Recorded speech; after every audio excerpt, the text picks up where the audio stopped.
it's Marley from the Energy Boutique with your energy forecast for Thursday, April 4th. So today we have the moon in Aquarius all day, helping us to emotionally detach, to act as the observer, to see our lives from a different perspective, especially honing in on the challenges, the blockages, the obstacles, and really thinking outside of the box to come up with solutions. This is a very visionary type of energy. We're futuristically forward in our mental plane, trying to figure out where it is that we can improve, where it is that we can do better, what it is that we could do differently in order to get a different result. Now, today is also the last full day that Venus, the goddess of love, beauty, work, pleasure, and money, will be in Pisces energy. She is going to be shifting into Aries energy 11:59 p.m. Eastern Standard Time here this evening. For many of us, that will be in the wee hours of the 5th. Nonetheless, there is a whole astro forecast that you can take a listen to really understand what Venus moving into Aries energy is all about. If you have your Aries season e-guide, you're going to flip to this particular section, really capture what's going on in that heart space, where new ideas, new thoughts, new feelings, new emotions, new values, new priorities are definitely forming. This is going to be a very interesting dynamic to work with over the next couple of weeks as we await Venus jumping into her rulership in that Taurus energy towards the end of the month. So there's definitely a lot going on. If you want to know where this particular shift is going to have the most effect in your life, I'm going to recommend that you download your zodiac forecast for April. That's definitely going to give you a little bit of a peek on where this particular energy is going to manifest. With all that being said, there are 10 different aspects taking place here today. 9 of them are going to involve the moon. The moon in Aquarius energy going to make a semi-square, creating a little bit of tension and conflict with Neptune. Neptune, of course, in his rulership in this Pisces energy, it has everything to do with our dreams, our imagination, our creativity, our spirituality, and the healing going on to our higher selves. The moon interacting with Neptune in this way is really putting us in a situation where we're trying to figure out what it is that we're being called to do, called to pursue. Of course, the moon being in this Aquarius energy has a little bit more of a logical, practical, intellectual disposition of thinking about our path forward, while Neptune in the Pisces energy is all about our higher selves, all about our intuition, all about our soul contract. So there's a part of us that is outside of the intellect, really listening to what it is that we're being called to pursue through our emotions, through our heart space, through our calling. The moon is then going to interact with Saturn, the Lord of Karma, ruling over our roles and responsibilities, systems, structures, foundations, willpower, and discipline. Also in this Pisces energy. Now, Saturn rules over the Aquarius energy, albeit it is a traditional ruler, Uranus, of course, being the modern day ruler, but nonetheless, there is an intensity here. And the intensity is being focused on what it is that we want to build, what we want to create. Think of Saturn as the general foreman. He's coming in with new blueprints, if you will. We're taking a good look at the blueprints. The moon, of course, in Aquarius energy, taking a good look at these blueprints and trying to figure out what it is that we could do better, how it is that we could do it faster, more efficiently, how it is that we could kind of, hone in on some problematic areas, really think outside of the box, come up with some solutions to those particular areas. A lot of this is transforming our vision due to our belief system. Again, Saturn in this Pisces energy really showing us where it is the old dated belief system, what we believe we're capable of, what we believe we have power and control over, that is kind of, going through a restructuring. And this vision, by looking at the blueprints, we're starting to realize where it is that we never thought that this could actually happen. We could never be at this particular juncture of actually building and creating a realm and reality that not only looks good, but that feels good as well. The moon is then going to semi-square Venus, the goddess of love, beauty, work, pleasure, and money, the final degrees of this Pisces energy. So our heart space, not really on the same page. Again, there's an intensity here anytime that we're kind of nearing the final degrees of any particular sign with any particular planet preparing for a new transit, there's always this review, there's always this intensity. And because the Pisces energy is super hypersensitive, highly intuitive, super creative, highly imaginative, we're kind of all over the place and we're becoming a little bit overwhelmed. The vision that we are trying to align with the moon in Aquarius energy, again, is based off of intellect, while Venus, very much rooted in the heart space, and in Pisces energy, we don't really align with logic and practicality. We align with emotions, intuition, what it is that we're feeling an overwhelming calling to pursue. And a lot of this has to do with the change of heart, the change in relationship dynamics, because again, reminder, we're in eclipse season where relationship landscapes are definitely being tweaked. The moon is then going to make a positive interaction with Mercury. Mercury, of course, ruler of the mental plane, ruler of information, communication, how it is that we express ourselves. Retrograde, looking back, reflecting, revisiting, re-editing, realigning, restructuring, redesigning in Aries energy, how it is that we see ourselves, what it is that we want to do, what we want to pursue, our ideas, our path, our plan, our strategy. It's going through a revamping phase.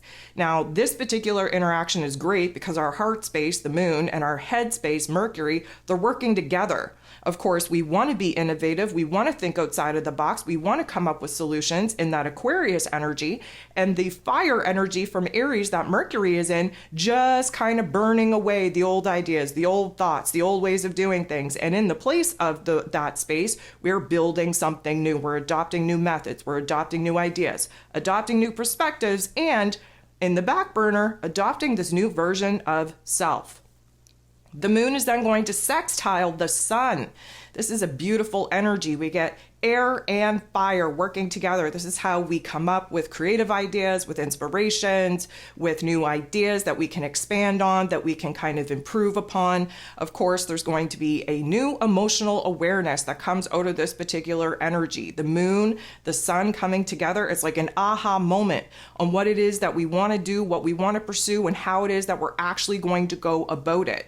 And so again, the Aquarius energy having us very focused on the future, the Aries energy of the sun trying to show us what it is that we can initiate now, what we can stand in now, what we can absolutely really understand that we have to start beginning something new, beginning of a structure, beginning of an idea, beginning of a project. These are the initial stages, while the Aquarius energy is thinking about the bigger goal, where we're going to end up by taking these smaller little steps, these smaller little moves that the sun in Aries wants us to make. The moon is going to sextile the true node, the north node specifically in this Aries energy. So again, air and fire, really getting things riled up in all the right ways. This particular interaction, again, the north node being in Aries energy, trying to call us onto a path of independence, getting to know thyself so that we can heal thyself, so that we can stand in our own individual creator force energy power. And so this particular interaction is putting us in a situation where we see the opportunity to grow. We see the opportunity to make changes. We see the opportunity to actually advance ourselves on a path in moving forward. The moon will get into the boxing ring and fight it out with Jupiter, though. Jupiter, of course, the planet of growth, expansion, beliefs, abundance, and blessings in Taurus energy. So air and earth, they are the furthest elements away. We always have the hardest time when we have air energy and we have earth energy, mostly because the earth energy is kind of stuck in a rut doing the same old, tried, tested, and true. The air energy wants us to bust out of that particular rut, that particular system. We want to do better. We want to add logic and practicality and intellect to see where it is that we could adopt new methods. Because this is a square, this is a tension point. We're not seeing the growth. We're not seeing the healing. We're not seeing the, I'm going to say, repairment, which in absolute contrast to that particular energy that we just sat in between the moon and the true node. The reason being is because the earth energy, Taurus energy that Jupiter is in, we resist change. It's a fixed earth sign. So even though there might be an idea, a vision, an inspiration to actually move forward, a path, a plan, a strategy that is actually starting to take form, our egos get in the way.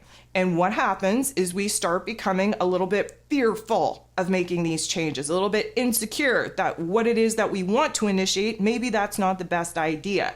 again, we kind of get wrapped up with this old programming, this old narrative that is trying to keep us in a state of paralysis. We're not going to sit in that energy for too long, though, because we have the moon sextiling, beautiful interaction, with Chiron, that wounded healer in this Aries energy. So this is kind of like a boss up where we're seeing ourselves from a different set of eyes. Yeah, we might have lost ourselves in a fear narrative, in an insecure, vulnerable narrative earlier on with that interaction with Jupiter, but now we're building up. We're building from it. We're growing up. We're growing from it. The Chiron energy being aspected in a positive way, especially by the moon in Aquarius, is showing us, acting as the observer, where it is that we're seeing ourselves from a different set of eyes, where that old egoic programming, that fear-based narrative is not really in alignment with a lot of the passions, desires, ideas that we are building with this new identity. The moon is then going to get into the boxing ring, square off, creating tension and conflict with Uranus, again, modern day ruler. Uranus is in Taurus energy, so we get the air on earth action, which of course is a very hard gap to bridge. Emotionally speaking, we are feeling a little bit of confusion. We're feeling a little bit of insecurity. Again, that Taurus energy, a fixed earth sign, although we know we want to change, although we know that we've been praying for change, when it comes push and shove, I guess, to make our way into this new path, there's some resistance, there's some hesitancy. So normally, Uranus would give us an aha moment, a perspective change, a shift in our mood and our attitude to see where there's clarity, to see where we could adopt new methods.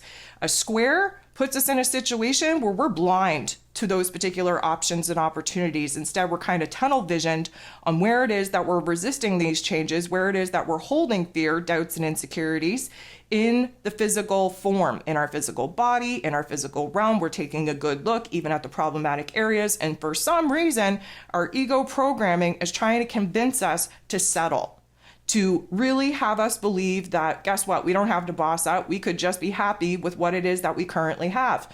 Good luck with that. We're on a path of evolution here. And one thing we know about evolution is that we have to grow, we have to change. Now, the last thing that we got going on here today, which is a very interesting dynamic, is the only aspect that doesn't involve the moon, which happens to be the sun. The sun in Aries is going to come up to, bump into, conjunct the North Node in this Aries energy, which also means we're sitting opposite to the South Node in Libran energy. Again, the nodes of the moon are the reason why we are having the eclipses on the Aries and Libran axis, which is about the relationship dynamics with ourselves versus the relationship dynamics that we're having with other people. Now, again, this particular energy is a positive one, but it is a reset as well. A conjunction is always bringing an ending just before there's a beginning. And so the sun shining a bright light in this Aries energy, again, is about new beginnings, what we're initiating, what we want to jump into, where it is that we need to grow, what it is that we need to improve, where it is that we have new goals, where we're building new ambitions. And so this is definitely going to, I'm going to say, boost our energy, our soul, our spirit, our inspiration, our creativity. But here's the catch, because this North Node is trying to push us on a new path into new foreign territory, the urge, if you will, is to fall back on what is tried, tested, and true, which is the South Node in Libran energy, continuing to do what it is that you've already done and really get what it is that you've already got. And so that's our natural disposition, is that we have to override that fear-based programming to kind of settle, to kind of step back, to not push for a new chapter, not push for a new beginning, and again, just kind of take the back seat to whatever it is that everybody else wants us to do, which of course would be that Libran energy that we're supposed to be growing out of. So again, 11:59 p.m. Eastern Standard Time, Venus is going to be on the move.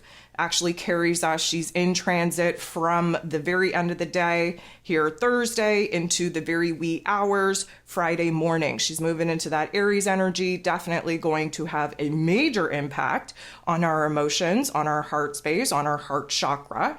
And so again, I'm going to encourage you to not only listen to that forecast, but also listen to this week's Ascension forecast. That's going to kind of fill you in and remind you that some of the physical symptoms that are going to be popping up for us are due to these particular energy shifts.